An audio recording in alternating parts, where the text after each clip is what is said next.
What's up? This is Dr. Taylor Krick, and here's our next YouTube video. Today I want to talk about anxiety. It's such a hot topic. I actually just did a podcast. So if you're watching the YouTube channel and you're not familiar with my podcast, it's called the Autoimmune Doc Podcast.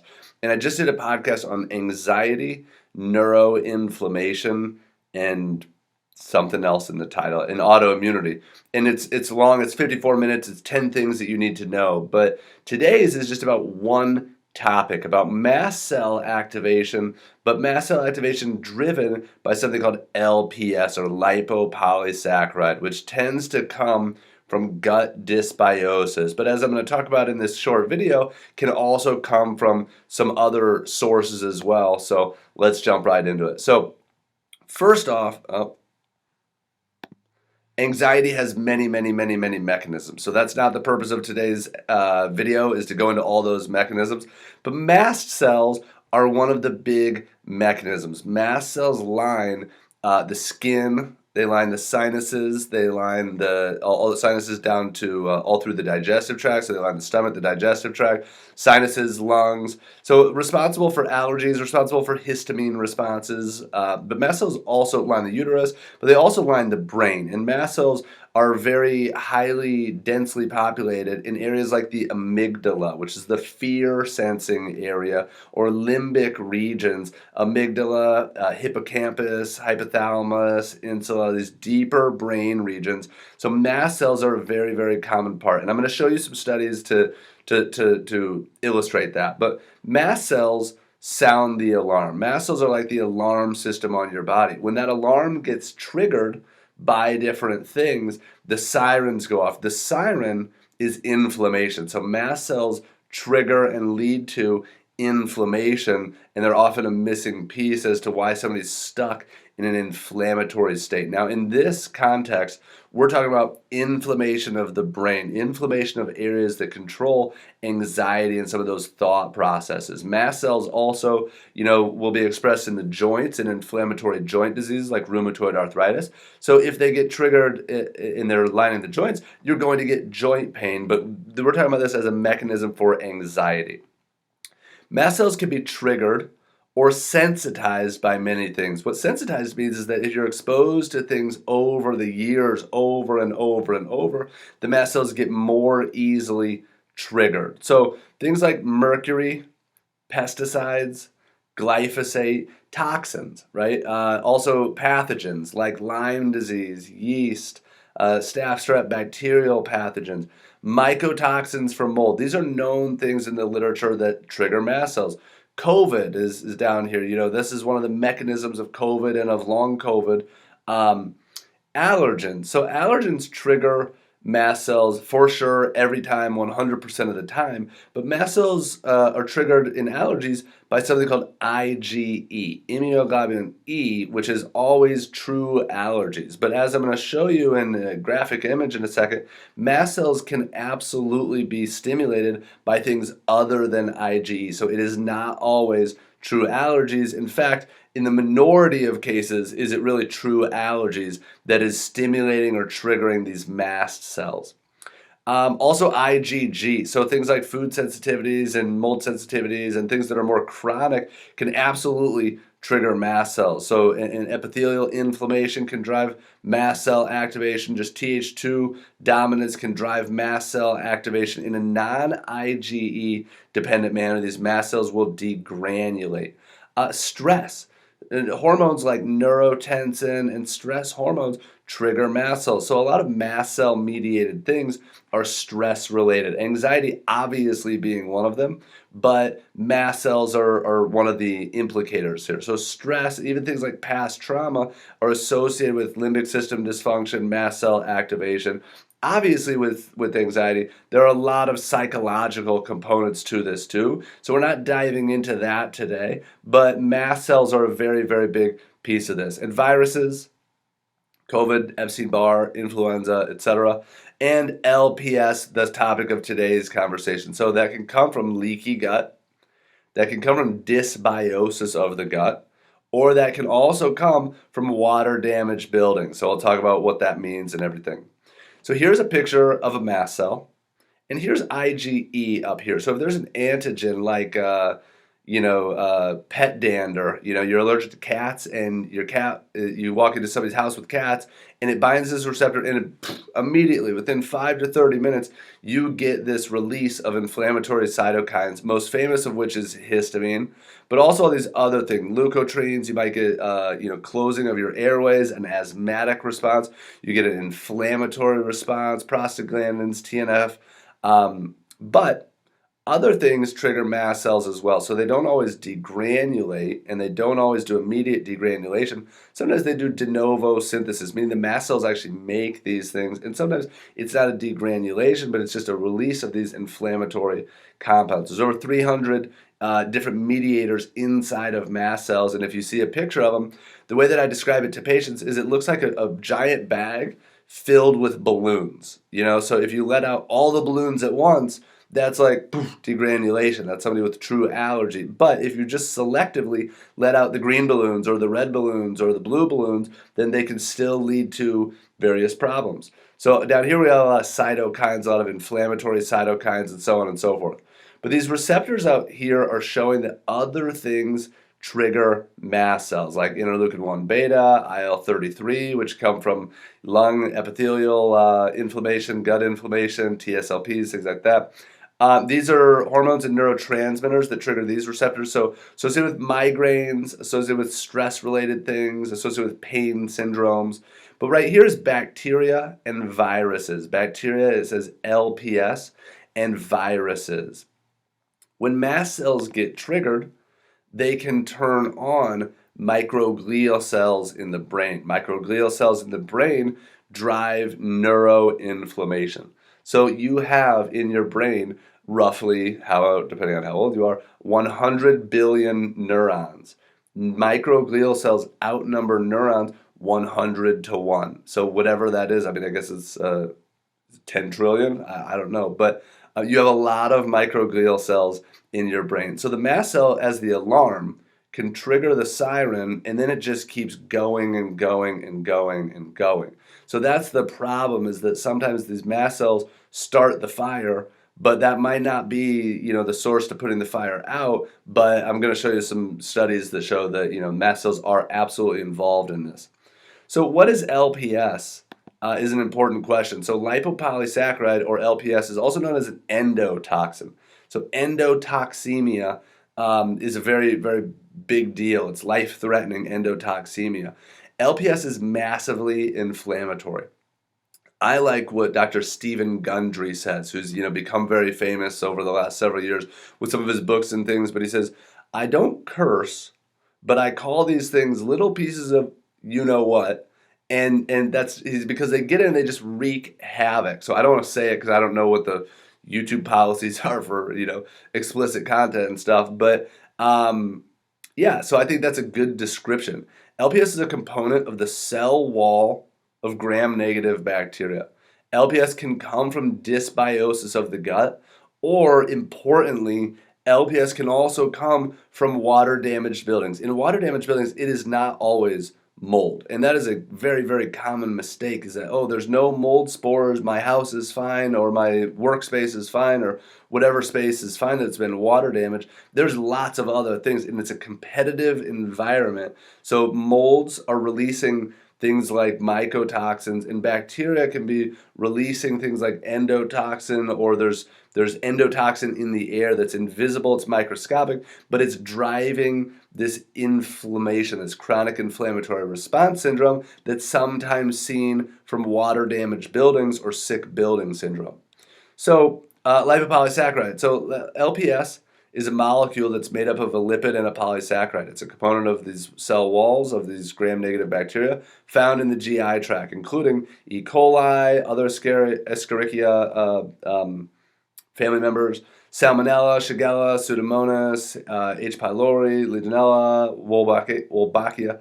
As an endotoxin, LPS increases the negative charge of the bacterial membrane and promotes the upregulation of pro-inflammatory cytokines, meaning it's massively inflammatory.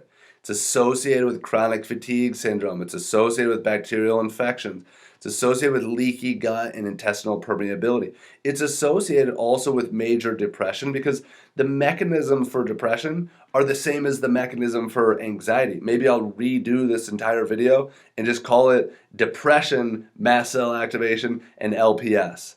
Miller-Fisher syndrome, short bowel syndrome. So those are some of the things where LPS appears. So this is the rest of the description. This comes from Cyrex website. So I do LPS testing through Cyrex. I'm going to show you some examples here in a second, but this comes from the Cyrex website. LPS is a bacterial endotoxin that elicits a strong immune response, an inflammatory response. The detection of antibodies against LPS indicates infiltration of macromolecule-sized endotoxins into the intestinal barrier and systemic circulation. So that classic picture of leaky gut of like, here's the gut cells, they've spread apart, and this endotoxin has gotten through the gut lining, into the gut lining, and through the gut lining, and into the bloodstream when we're seeing, an IgG or an IgM response against this. For better clinical evaluations, LPS should be measured in conjunction with antibodies against tight junction proteins, including zonulins and epithelial structures from the actinomycete. And this is going on to just say how the lab is interpreted. It says if you have LPS alone, the patient may have gut flora dysbiosis, so just gut imbalance of needing probiotics or of needing removal of overgrowth. The metaphor that I use or the way that I describe this to patients is sometimes in your gut we need to pull weeds, sometimes we need to plant seeds. So that's dysbiosis. It's a need for either pulling weeds or planting seeds, but we have an imbalance of good and bad bacteria. When the other antibodies are involved, it can show leaky gut, and that's all it shows here. So here's a couple studies. The mast cell, so this is from Mediators of Inflammation. The mast cell is an early activator of LPS-induced neuroinflammation and blood-brain barrier dysfunction in the hippocampus. The hippocampus is a major area for memory production. It's also a limbic area. So some of those deeper brain areas, the mast cell is an early activator of LPS-induced neuroinflammation. And the blood-brain barrier is important to this too, but it's a little much for this conversation. But leaky blood-brain barrier and histamine can cause leaky blood-brain barrier. And a general rule of thumb is if you have a leaky gut, then you may have leaky blood-brain. Or the other rule that we hear is a gut on fire equals a brain on fire. So very common in the anxiety, world. Here's another one from Frontiers in Cellular Neuroscience. Stabilization of brain mast cells alleviates LPS-induced neuroinflammation by inhibiting microglial activation. So that is a mouthful, but what it says is if you stabilize the brain mast cells, you alleviate the neuroinflammation that LPS caused and started. So stabilizing those brain mast cells is a very, very important clinical step to reducing neuroinflammation or symptoms of anxiety, depression, so on and so forth. And it inhibits those microglia, it inhibits their activation. So that picture that we showed earlier. Last one, again, these are just titles, but and I think the titles say a lot. Suppression of brain mast cell degranulation inhibits microglial activation and central nervous system inflammation. So it's saying very, very similar things, that when you suppress the brain mast cells, when you calm down the brain mast cells, it inhibits this neuroinflammation. This one doesn't say anything about LPS, but it just says suppression of brain mast cell degranulation will inhibit neuroinflammation and CNS inflammation. So how do you know? Well, we could test that. So again, I think that the importance of this video too is that with the rise in anxiety from COVID and other things, lockdowns, masks, all the things, anxiety is crazy. And, even some of these labs are for people who are quote unquote long haulers. But they think, COVID doesn't cause everything. COVID just gets in and disrupts and causes, the cytokine storm that doesn't get resolved or some inflammatory things. This person had gut issues before they had COVID. So when we look at the mechanisms for somebody with long COVID-induced anxiety, we want to look through all the different things. Have you been exposed to mold? Do you have leaky gut? Do you have food sensitivity? Do you have all the things? Do you have mast cell activation? All the things before we start calming these things down.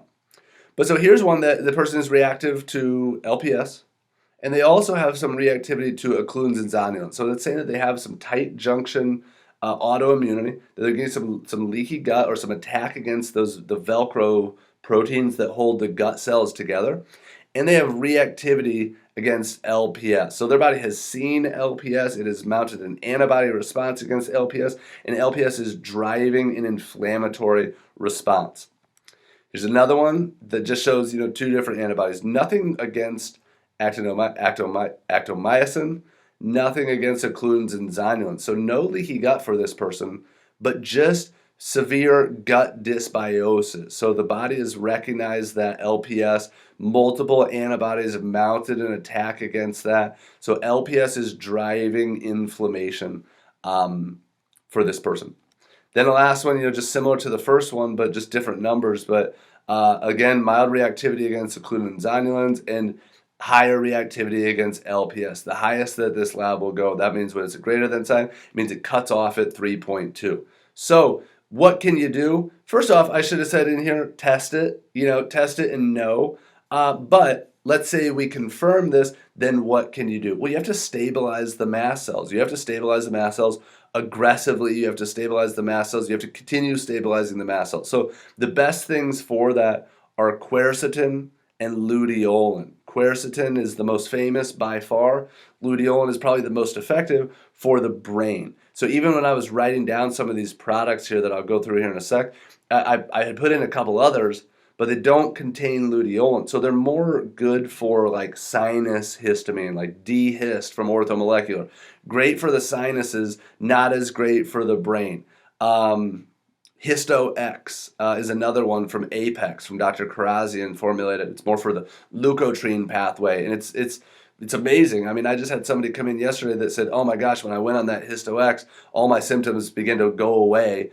But it's not as good for the brain as something with quercetin and luteolin. So Histoquel is from Research Nutritionals. That's one of my favorites.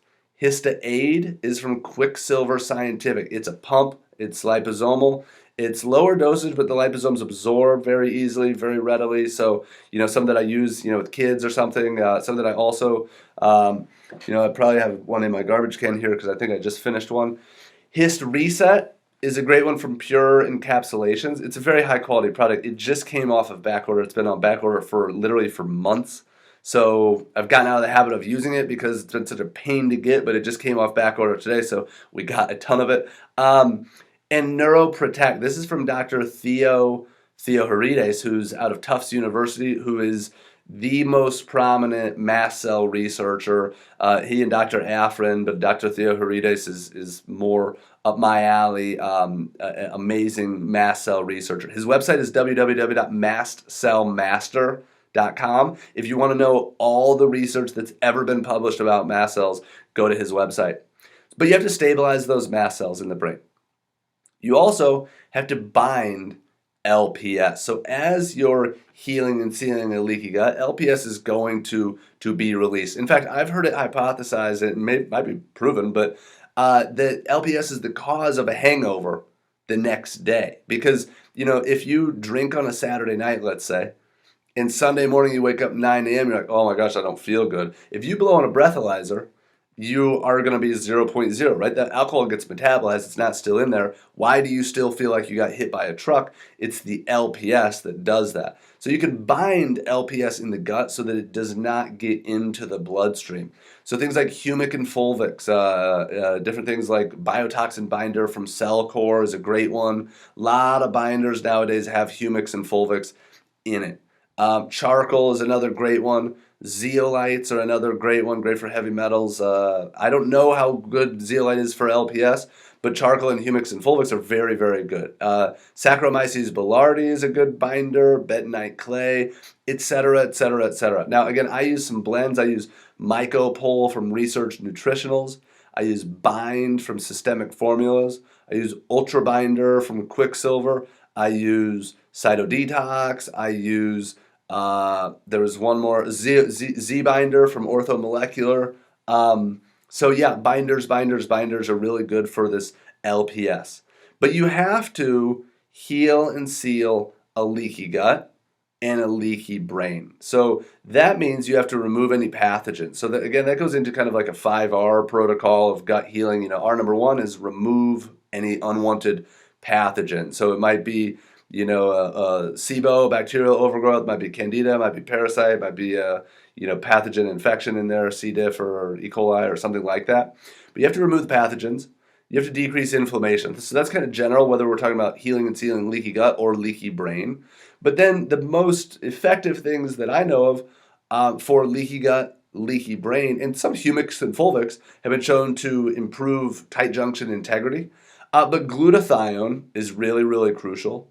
Short chain fatty acids are really, really crucial. And then we can use things like probiotics, but especially if I'm suspicious of a leaky blood-brain barrier. First off, I'm calming the inflammation, maybe with things with fish oil, turmeric, resveratrol, berberine, something like that. But glutathione and short chain fats are high on my list for how do we want to support tight junction integrity. And also glutamine. I'm surprised I should have put glutamine on here for sure. But glutamine is the main fuel source for the gut lining. And so using a lot of glutamine can be really, really helpful to heal and seal these barriers. And then lastly, you have to fix the dysbiosis of the gut. If you keep an imbalanced gut microbiome, you're going to continue having LPS, you're going to continue having GI inflammation, you're going to continue having leaky gut and intestinal permeability. So in that, you have to pull weeds or plant seeds. And stool testing is really, really helpful for that, to know what your body needs. You can kind of go through a gut protocol. For the most part, gut protocols are pretty close to the same, really. You follow the 5Rs, you remove any unwanted pathogens, you restore anything that's missing, like digestive enzymes or stomach acid, you repair the gut lining, you re-inoculate the gut bacteria, and you rebalance the diet, lifestyle, stress, those things. That's pretty general, but I think you want to do labs. But different herbs, so different herbs that are killers, that are kill and take away from SIBO and bacterial overgrowth, things like that. Biocidin, GI synergy is another one that I use quite a bit from Apex. Prebiotics, so fiber, prebiotics, probiotics, and short chain fatty acids are also known as postbiotics. So now I have prebiotics, probiotics, and postbiotics. The postbiotics are probably the most important, but the prebiotics help fuel the probiotics help make the postbiotics, and so on and so forth. And then number 5, the last thing in this video, is you have to remove any other sources. So that is, again, sometimes it's not always coming from the gut. My office is filled with people who've done all the right things, and they want to know, what are they missing? And so a lot of times they've done gut protocols, they've done stool testing, they've done hormone testing, they've done a lot of these things, but what might they be missing? And LPS can also come from water damage buildings. So I'm a big mold guy, I'm a big water damage guy. So I just want to say that you need to be aware of that. So you need to remediate your home, you need to get rid of anything that's been water damaged, but then the next thing is just purify your air. That's not rocket science. To just clean the air that you're breathing, if you think that something in your home might be contributing to your symptoms or your anxiety or your illness. I'll tell you that I don't have any anxiety now, but when I did have anxiety, which I did for a while, it was in a water damaged home. And I tell patients this all the time, that it's not like I don't have any problems right now, but I thought about this because I'm just like, I don't have that many, but I don't have any anxiety right now, but when you feel it, it's like somebody flipped a switch on of neuroinflammation and anxiety, and it's a state of mind. It's not like I got a bill or I got had a fight with my wife, or had something bad happen like that. It was just a heightened state of anxiety. I got out of a water damaged home. I have not had that in a long time, thank goodness. But some people just can't figure out how to flip their switch off. Some people aren't trying that hard to flip their switch off, but some people are trying really hard, and they're checking off all these boxes. They're taking all these supplements. They're paying money for all these practitioners. They may be seeing a counselor, seeing a chiropractor, etc., seeing their general primary care. They want to avoid medication, but you have to flip that switch off. And to do that, you have to figure out what's keeping the switch flipped on. The switch is neuroinflammation. What's keeping your brain inflamed? That's what you have to figure out to solve your health puzzle.